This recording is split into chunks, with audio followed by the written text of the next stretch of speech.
tubahaye ikaze kuri Awakening Revival Mobile TV. We welcome you to Awakening Revival Mobile TV. Tugiye ku gice cya gatano gusenga ntigukuraho amahame y'Imana. We are going on part 5 called Praying Does Not Remove the Principles of God. Rero kadusenge. So let's pray. Data mu izina rya Yesu. Father, in the name of Jesus, Turagushime turaguhimbaje. we thank you and praise you. Tuguhaye icyubahiro. We honor you. Turakwakiriye. We welcome you. Mwuka wera w'Imana. Holy Spirit of God, Turagusaba ngo uvugane natwe. we ask you to talk to us. Vugana buri muntu wese. Talk to everyone. Uri bwumvira ijambo. Whoever is going to hear this Mu word, gihugu arimo any country he's in, no mu mujyi yabari. any city he's in. Mu izina rya In Yesu. Jesus' name. Hallelujah. Hallelujah. Amen. Amen. Turi mu gitabo ubushize twari mu gitabo cya Malaki igice cya mbere umurongo wa 6. Recently, we were in the book of Malachi, chapter 1, verse 6. Tubona Uwiteka abaza ngo umwana yubaha se kandi n'umugaraga kubaha shebuja.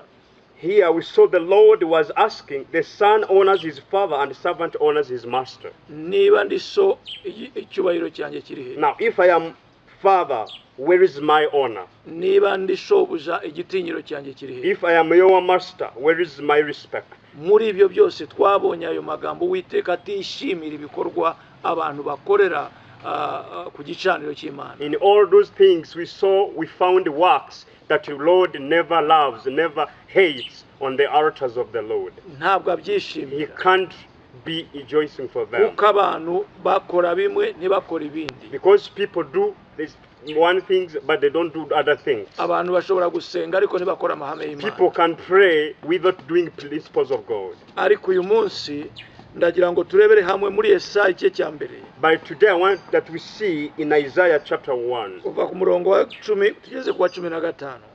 from verse 10 to 15. Kadusome. Let's read. Nimwumve ijambo ry'Uwiteka mwabatware b'i Sodoma mwe. Mutega amatwi mwumve amategeko y'Imana yacu mwabantu b'i Gomora. Murongo wa 11. Ibitambo byanyu bitagira ingano mu ntambira bimaze iki? Niko Uwiteka abaza. Maze ibitambo by'amasekurume y'intama byoshwa n'urugimbu rw'amatungo byo bibyibushye kandi sinishimira amaraso y'inka n'ay'abana b'intama cyangwa y'amasekurume y'ihene. Murongo wa 12. Iyo muza kunshengerera ninde uba wabibabwiye ko muza kundibatira urugo? 13. Ntimukongere kuntura amaturo atagira umumaro. Mibavu n'ikizira kuri nge. Imboneko z'amezi n'amasabato no guteranya amateraniro ndabirambiwe. Ibyaha bivanze no guterana kwera bikurweho. Murongo wa 14. Imboneko z'amezi n'iminsi mikuru byanyu mwategetswe, umutima wanjye urabyanga, birananiye, ndushye kubyihanganira. Murongo wa 15.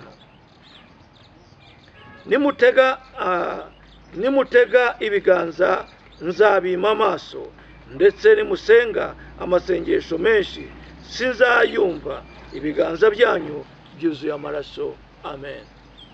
Let's read in the book of Isaiah chapter 1 from verse 10 to 15. Verse 10. Hear the word of the Lord, you rulers of Sodom. Listen to the law of our God, you people of Gomorrah. Verse 11. The multitude of your sacrifices, what are they to me, says the Lord? I have more than enough of burnt offerings of rams and fat fattened animals. I have no pleasure in the blood of bulls, lambs, and goats. Verse 12. When you come to appear before me, who asked you this to trample my house? Verse 13. Stop bringing meaningless offerings. Your incense is detestable to me. New moons, Sabbaths, and convocations. I cannot bear your evil assemblies. Verse 14. Your new moon festivals and your appointed feasts my soul hates. They have become burden to me. I am weary of bearing them. When you spread out your hands in prayer, I will hide my eyes from you. Even if you offer many prayers, I will not listen. Your hands are full of blood. Amen. Hallelujah. Hallelujah. Tumaze kumva hano ijambo ry'Imana. We have already heard the word of God here. Turashaka kureba noneho ibintu bibiri. We want to see two things. Aba bantu tumaze gusoma muri Yesaya cya mbere umurongo wa 10 kugera kwa 15. These people we have read here in Isaiah from chapter 1 verse 10 to 15. Aba bantu bakoraga amahame. These people could do the principles, ariko atari mu mwuka w'Imana, but without spirit of God, kuko batasengaga, because they never prayed. kuko batasengaga, Because they never prayed, ibintu babikoraga uko bashaka, they did everything for their will. bakabikorera mu mubiri. They did it in flesh. Muri uko kubikorera mu mubiri, So doing that in Imana flesh, ntabwo yabyishimira. God was not happy for them. Niyo mpamvu avuga aya magambo. That's why he says such words. Twarebye muri Malaki, We saw here in Malachi, mu gice cya mbere, chapter 1. Uwiteka ababwira ngo ibitambo byanyu muzana, And the Lord was saying, all sacrifices you bring, ndabirambiwe. I am tired of them. Ndashaka kuvugana I nawe. want to talk to you. Hano tumaze kumva Here we have heard ijambo ry'Uwiteka the word of the Lord rigera ku batware b'i Sodoma when n'i it came Gomora, to the rulers of Sodom and Gomorrah. abarimo kubwirwa ibitambo batamba, They have been told the sacrifices they offer, amasekurume y'intama batamba, the rams they offer, amasekurume y'ihene batamba, the goats they offer, amaraso y'inka bamena, the blood of bulls they shed. ayo yose Uwiteka akavuga ngo simbyishimiye. All of that, the Lord said, I'm not happy for that. ngo amategeko bategetswe imboneko z'amezi, So the laws or appointed feast they were commanded, ibyo byose ntabwo abyishimiye. all of them he was not happy ibyo for them. byose ni ikizira kuri All we. of them was detestable for them. For kubera him. icyo ari ikizira kuri we, Why are they detestable to him? kandi byanditse mu mahame ye, And it's written in his principles. nuko babikoraga nabi, They could do wrongly. babikoreraga mu They mubiri, could do it in flesh. babikoreraga mu They busambanyi, could do it in prostitution. babikoreraga mu They ntonganya, could do it in quarreling. babikoreraga mu They nzangano, could do it in hatred. babikoreraga mu butari They ubumwe. could do it in disunity. Aravuga ati But he ndabirambiwe. said, I'm tired of them. iyo umuntu asenga When somebody prays ntakora amahame y'Imana, without doing principles of God, hari atinda mu he butayu. delays in desert. iyo umuntu akora amahame When y'Imana someone practices the principles of God ariko ntasenge, without praying, abikorera mu mubiri. he does it in flesh. iyo abikoreye mu mubiri, Once he does it in flesh, Imana ntibyishimira, God is not happy for that. Imana ntibinezererwa, God is not joyful for that. Imana ntibyakira, God never receives it kuko atabyishimira. because he's not happy for that. umviriza umurongo wa 11. Here we're to verse 11. ibitambo byanyu bitagira umumaro mu ntambira bimaze iki? ni ko Uwiteka abaza. maze ibitambo by'amasekurume y'intama. Haleluya. Now, here well to verse 11. The multitudes of sacrifices you bring, what are they to me, says the Lord? I am tired of your offerings. babitambira mu mubiri, They offer them, they sacrifice them in the flesh. babitambira mu They nzangano, sacrifice them in hatred. babitambira mu irari, They just they actually offer them or sacrifice them in lust. barapfa kubizana gusa. They bring them for useless. aravuga ati bimaze iki? But he say, what are they to me? ariko aya ni amahame y'Imana, These are the principles of God. bagombaga kubizana, They could bring them, ariko bakabizana bitwararitse, but with attention. bakabizana bubashye They Imana. would bring them obeying God. Haleluya. Hallelujah. ndagira ngo rero nkubwire, So I want to tell you, ukwiriye kumenya you deserve to muri know uyu murimo, in this ministry, muri aka gakiza, in this salvation, turitwararika, we should be attentive kuko ntabwo tukiyobora, because we never guide ourselves. ahubwo tuyoborwa n'umwuka We are w'Imana. guided by Holy Spirit. umwuka wera iyo So atuyobora, once the Holy Spirit guides us, atuyobora mu He masengesho, guides us in prayers, atuyobora uburyo turi bukora He ibintu, guides us the way we do things, tutabikorera mu mubiri, without doing it fleshly, tutabikora nk'uko dushaka, without doing according to our ahubwo will, tubikora nk'uko but ashaka, we do it to His will. kuko tugomba kuba bera, Because we have to be holy, nk'uko uwaduhamagaye ari uwera. as the one who called us is holy. ubwo ari uwera, So because He is holy, n'ibyo dukora and whatever we do bikwiriye kuba byera, must be holy, natwe turi abera. as we are holy as well. Haleluya. umurongo wa 12. Verse 12. iyo muza kunshengerera ninde ubaye babwiye ko muza kundibatira urugo. Haleluya. On verse 12, when you come to appear before me, who has asked you to do this, to trample my house? iyo umuntu agiye imbere y'Imana When someone comes before God atejejwe without being hurried, adakwiriye without being good level, we yumva ko agiye but gusenga he feels like he goes to pray, Imana ibona kuri bato God urugo rwawe. sees you are trampling his courts.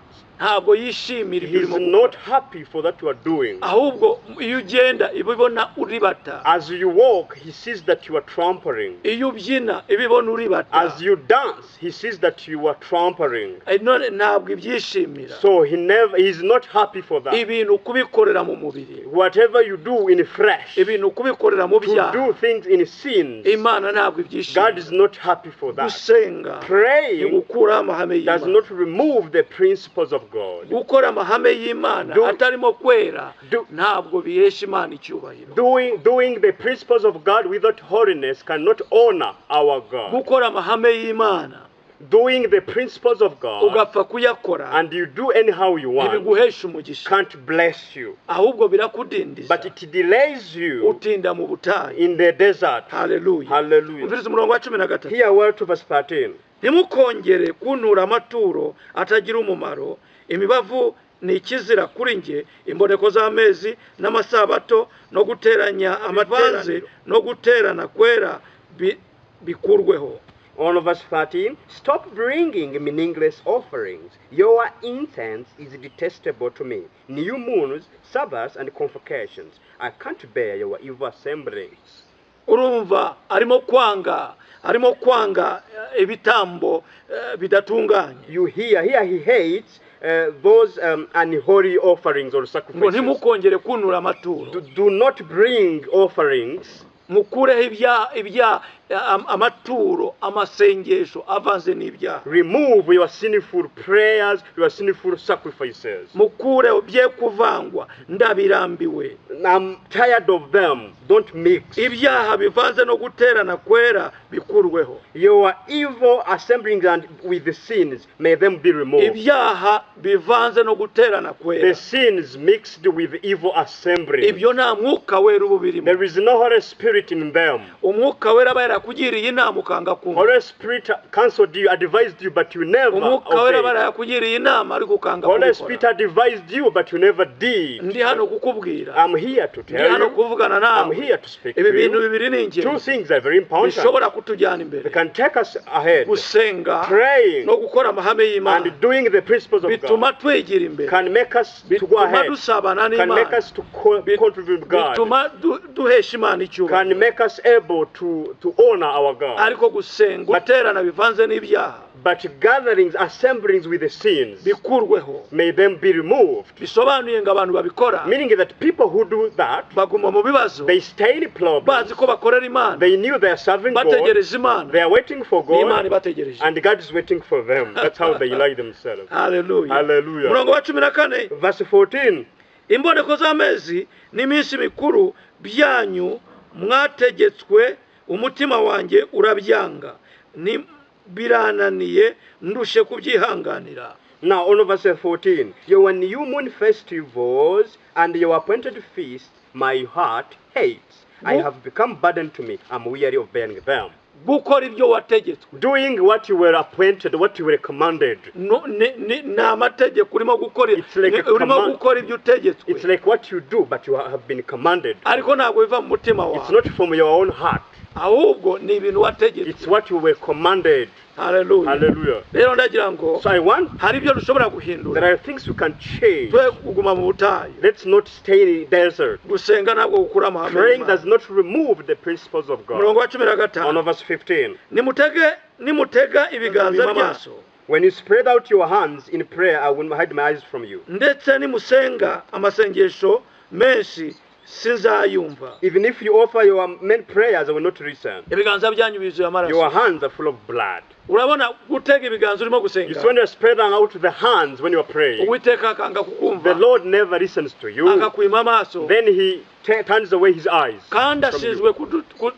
ashinzwe kutwumva, And he's responsible to listen to us. kandi amaso ashinzwe kutureba His eyes are responsible to see us no kwita ku byo dukora. and to care for whatever we ariko do. noneho nukureba, tekereza neza But imagine well, think well, uburyo wasenga ntikumve, the way you can pray and he never listens to uburyo watega ibiganza ikakwima The way you amaso spread out your hands, but he turns away his, kubera hand, ibikorwa his eyes. bidakwiriye. Because of your evil acts. ndi hano kuvugana nawe I'm here to talk to mu you. izina rya In the Yesu. name of Jesus. gusenga ntabwo gukura amahame Praying does y'Imana not remove the principles of kandi God. amahame y'Imana And the principles of God ntabwo agenda yonyine. can't go themselves. ibyo ntabwo bikorerwa mu mubiri We don't do things in the flesh. ahubwo bikorerwa mu We mwuka. do it in the spirit. gusenga bigufasha kumva ijwi ry'Imana Praying helps you hear the voice of God. ugasobanukirwa uburyo uri gukora amahame And y'Imana. you understand the way you must do the mu principles of izina God. rya In Yesu Jesus' name. ndashaka gusengana I want to nawe. pray with you. haleluya Hallelujah. data mu izina rya Father, in Yesu the name of Jesus, ndagushime kandi I ndaguhimbaza. thank you and I praise you. nguhaye I icyubahiro honor you. nzamuye ubu bwoko I lift up these people. nzamuye abantu I lift bawe all your mu people bihugu byose in all mu countries, mahanga in all yose nations, mu izina in rya Yesu Jesus' name. aho batuye Wherever they stay, haba mu cyaro whether in the rural, haba mu mujyi whether in the town, aho or bari hose wherever they are, bakurikira ubutumwa as they follow this message, ndasenga I pray umwuka wera w'Imana that Holy Spirit of God, ukurikirane ijambo may you ryawe follow them, uvugane n'abantu may you bawe. follow your word and talk to your people. bave May them aho live bari where they mu are. izina rya In Yesu Jesus' bave mu name. guterana kwera May them live their evil, bave mu guterana kwera may them live from the evil assemblings. bave mu guterana kwera bivanze n'ibyaha. May them live for their whole assemblies with the sins. haleluya Hallelujah. bagire neza Serve them well. kiza indwara zibarwaye Heal their diseases. kura imisozi iri imbere yawe Remove the mountains ahead ababoshe of them. babohore Release the bound ones. abaremere bagire neza Serve them well. Those haza who are burdened. kwifuza kwabo Satisfy all their needs. mu izina rya In Yesu Jesus' aho bari name. hose Wherever they are. mu izina rya In Yesu Jesus' mu name. kontinenti zose In any continent they mu are. izina rya Yesu In the Jesus ubagire name. neza Bless them. wahe umugisha Bless them mu much. izina rya Yesu In the name of hanagura Jesus. amarira yawe Delete or wipe out their tears. hindura amateka yawe Transform their history. izina In rya Yesu. Jesus' name. urakoze Yesu Thank you, Jesus. urakoze mwuka wera Thank you, Holy Spirit, umaze kubikora that you have already mu done izina it. rya In Yesu Jesus' name. waba uri aho utarakizwa You are there, but you are not saved. ariko ukumva ushaka gukizwa But you are willing to be subira saved. muri aya magambo Repeat such vuga ngo words. mwami Say, Yesu Lord Jesus, numvise ijambo I have ryawe heard your word, nsendwa and I'm n'urubanza convinced. I ndakwinginze beg you, mbabarira ibyaha forgive byose all my sins. ibyo nibuka Those sins I remember, n'ibyo those ntakibuka sins I don't remember yet. unyangiza amaraso yawe Wash me with your blood. umunsi Today, uhanagura izina ryawe mu gitabo delete cy'urupfu me my name from the book of death uryandike mu gitabo and write it in the cy'ubugingo book of life. uyu munsi ndatuye From today, I'm saved. uyu munsi From ndatuye today, I'm born again. uyu munsi From ndatuye today, I confess, ngo ndakijijwe and I'm saved. mu izina rya In Yesu Jesus' name. amahoro y'Imana abane nawe May peace of God be with you. shaka itorero ry'abantu bakijijwe Search for Christian church. abantu bashumba baraza kugufasha Pastors will help you. aho hari telefoni zanyu Here, there's my contact. hari na email yanyu There's my email as ushobora well. kunyandikira You can text me. ushobora kumpamagara You can even call me. Yesu abaho umugisha May Jesus bless you. Turabakunda. We love you. kandi turabasengera And we pray for amahoro you. y'Imana abane May nawe peace of God be with mu you. izina rya In Yesu Jesus' name. Hallelujah. Hallelujah. Amen Amen.